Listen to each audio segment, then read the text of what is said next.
Hi everyone. Well, today we learn about debugging and exception handling in Python. Anyone that writes code is bound to have errors. And as software developers, we end up spending more time fixing these errors, or as we call them, bugs, than actually writing code. So the process of fixing these errors or finding and fixing these bugs inside of our code is called debugging. But also sometimes we write like a perfectly working application or a perfectly working program. But when you begin to write complex programs, it becomes dependent on certain factors, like the existence of some files on your computer, or certain internet connections, or like your computer speed, for example. So your code becomes dependent on certain things to work fine, and sometimes things go wrong, and these things could cause your computer program to crash. So your ability to prevent these things from causing like a complete crash of your computer program is called error handling. So like let's say you try to connect to the internet using your computer program now and something went wrong, probably the internet is disconnected. So instead of your whole program crashing and just stops working, you can just tell the user, okay, we tried to do this, but something went wrong and we're unable to connect to the internet. So now you can see how you can change, like turn things around and actually show customized errors to the user instead of just like your program breaking down. So that's called like error handling. So let's learn about those two things, debugging and error handling inside of our Python programs. So now, unlike the other lessons that we had where we like create new files and the likes, we will just go about editing our already existing code right now, learning how to debug and learning how to handle errors inside of the codes that we wrote before and making it better. So let's take a look at the operations.py file that we wrote in week 1, lesson 1. So here you can see we are converting the user's input here to a floating point value. But that can become very tricky in certain cases where the user doesn't actually enter like a reasonable value for this input. So you cannot really always trust that the user sends the valid data or something. So we need to be able to check and confirm these things. Is like so let's even test it right now. Let's say cd dot dot. Let me change directory and go into the week 1 folder. So let's say cd star1 star1. Right, so we are in week 1 lesson 1 right now. So let's try to run this code. Let me say python 3 then operations dot py.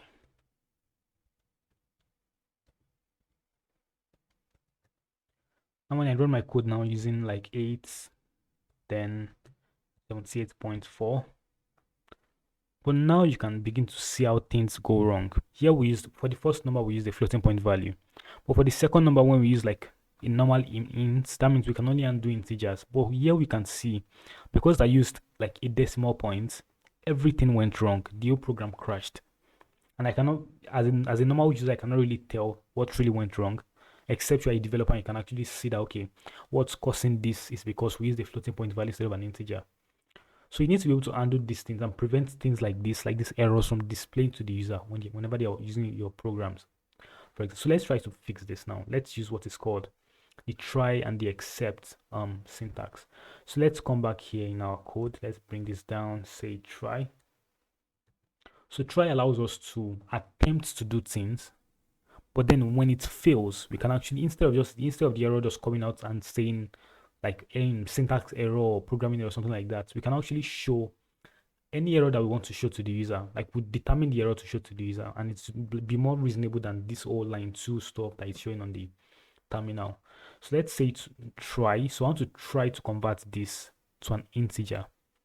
Then if it doesn't work, I can now choose that, okay, then I can now tell the user that maybe something went wrong with your input or is not correct. Then we can stop the whole program instead of just trying to break everything. So let's say try to get the number. Now accept. This accept is saying that try to attempt to do this thing, but if anything goes wrong, now you need to come and continue in this block of code. So now let's say accept num2 equals 0. So what I'm trying to do here is I'm trying to like get the user to pass in a value for this number 2 integer. But then if the value the user provides is not correct, we just set the number equals to 0. So it first attempts to do this block of code or any other thing that is below it. But then if anything goes wrong in the process, it just skips everything else and comes to this block. So now when I run my code again, here you can see enter first number, let's say 2. But now for this one, let's enter a floating point value, which is going to be wrong, right? So let's say 29.2. Here you can see it's saying 0 for the 29.2 because it tried to convert this 29.2 into an integer and it failed. So let's see actually how that is. So after it fails, it just skips to the next except part of the code and now continues there. So now it sets the number 2 equals to 0. So let's do the same thing for this one. Let's say try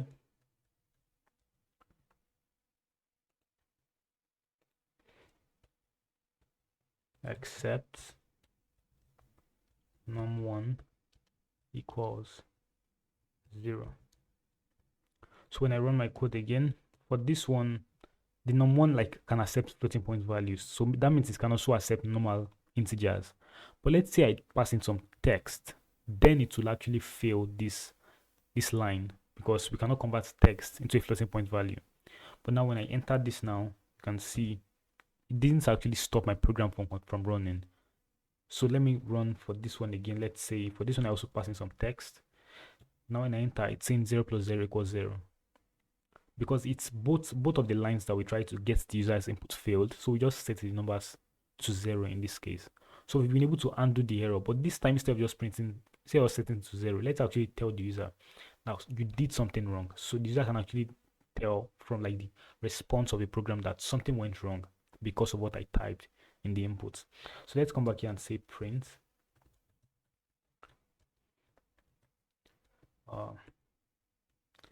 invalid inputs. So I'll just go ahead and copy the same thing and paste it here in the except. So now when I run my code again, now you can see invalid inputs. And I type in something like this also, invalid inputs, and now we get 0 plus 0 equals 0. But now, if you remember when we went through functions and the likes, you can see that I'm beginning to repeat myself in this code. We have print input invalid inputs appearing twice. We have the try and accept appearing twice also. So we cannot write a function to actually achieve this purpose. So let me delete all of this and say I want to write like a function, a singular function, to get input from the user. But then if the input is not valid, we want it to keep asking the user for input. So let's say get def define function. So get float.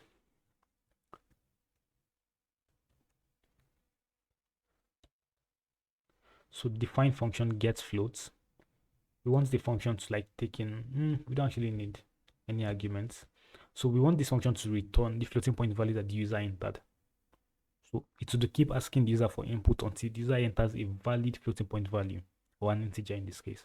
So let's say enter, then let's say we define like a single value, or let's just use the infinite loop using the while loop. So let's say while true inputs or user inputs, or let's say num equals, then let's say inputs, enter a number. So then we want to try, like we want to try to change this number into an integer. So let's say try num equals int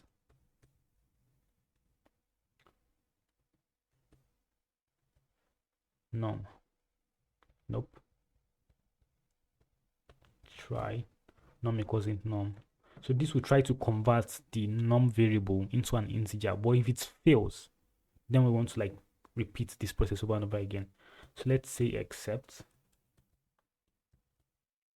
So except we want to print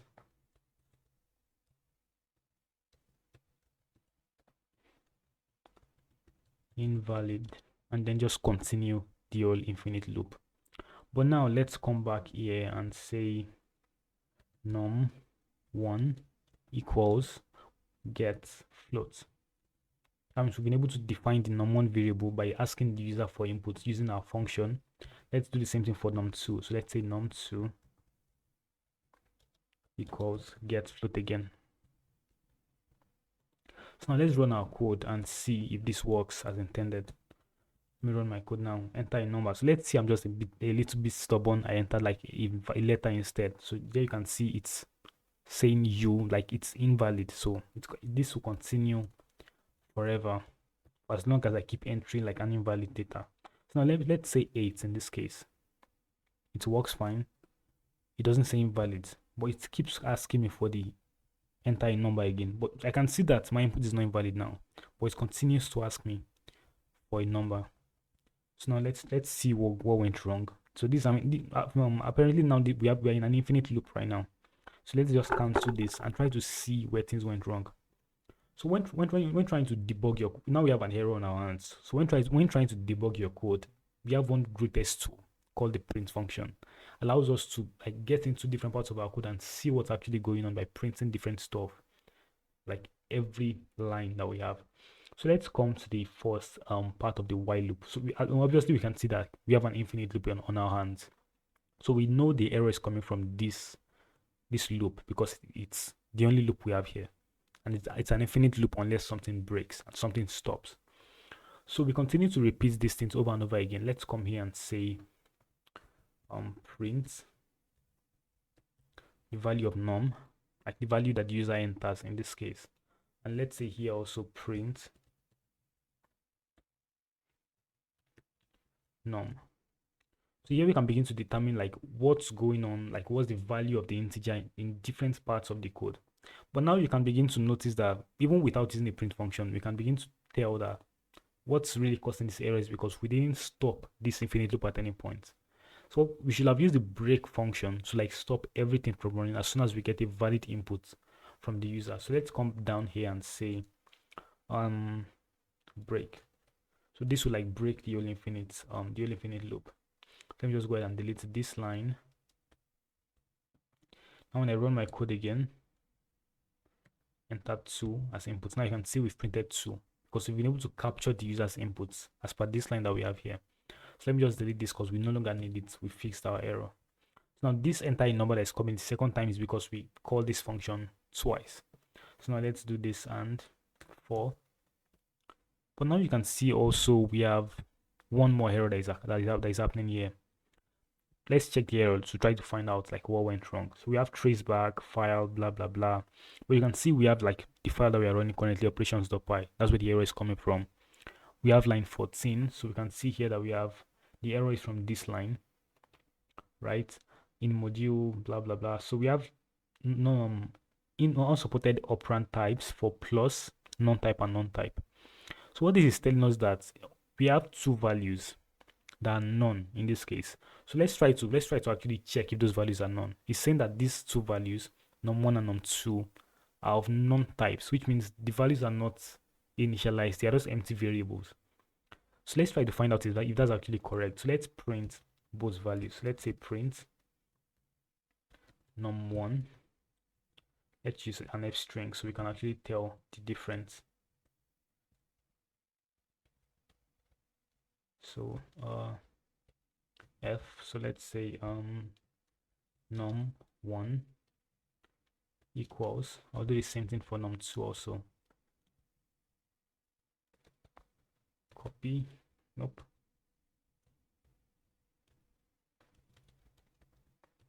So change this to 2, and this to 2 also.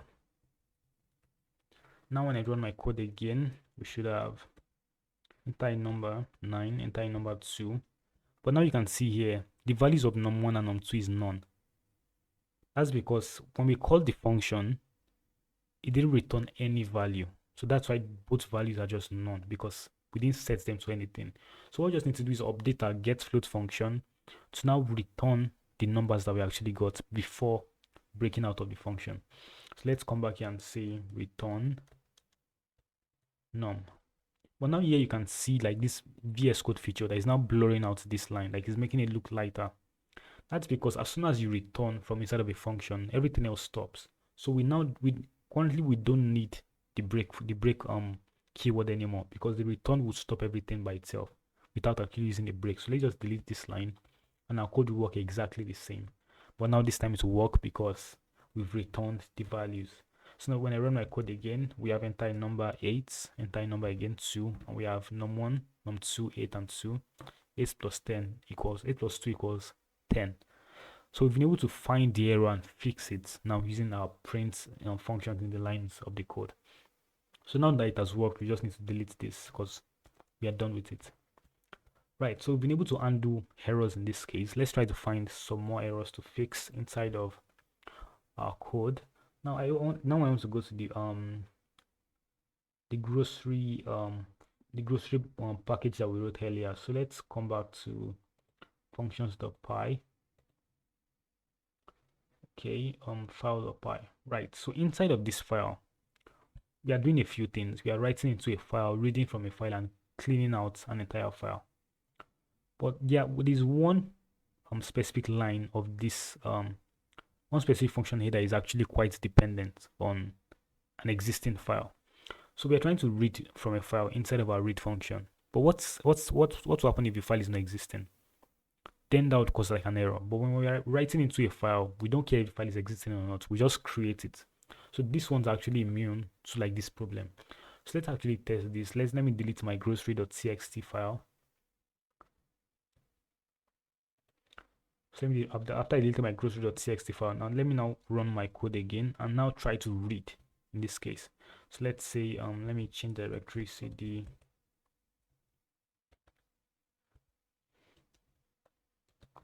Now I'm in week 3, so let me run my code again. Python 3, then we have file.py.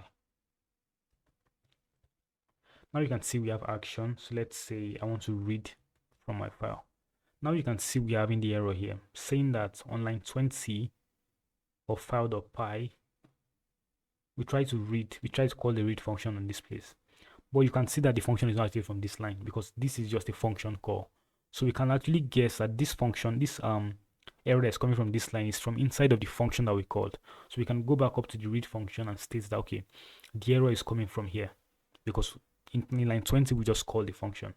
But also if we come back here to this place, we can actually see a few more hints, like stating that line 6 is more like closer to the error. So here we can see line 6 is where we actually tried to open this file. So I said we tried because it didn't work because the file is not existing. So that's why we have the error, no such file, grocery.txt. So what we need to do is just change this and set the try and accept here to try to open the file. But if it fails, we cannot tell this that, okay, your grocery list is empty. Because if it fails, we know that there's nothing there. So we cannot say the list is empty for now. So let's set this to try and accept. Tab. Come back here and say try.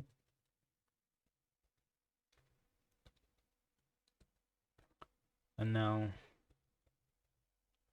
accept.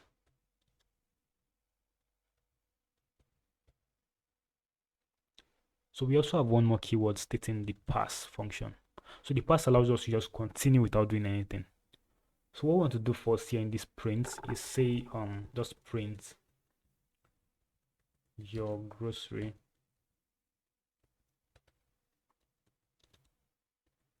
list. So what we're trying to do here is we try to open the grocery.txt file. We try to read it, but if it's not there, we just do nothing because there's nothing to do because the whole file is empty because it's not there.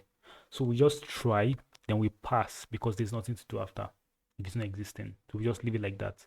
So we'd leave the writing and the creating of the file to the write function or the clear function. So let's try this again and see if we fixed our bug. So when I run my code this time, the file is still in existence. So when I say read, we have your grocery list, and then we have nothing. But now when I say write or new entry, now when I type in, let's say apples, now when I run read again, as you can see, the file has been created in my file explorer. So we have apples now in txt file. So now when I run read now, we have your grocery list, and then we have apples. So we've been able to fix the file, fix the code to still work fine, even though the file that is reliant on is not existing. So this is how to undo errors and debug your code in Python.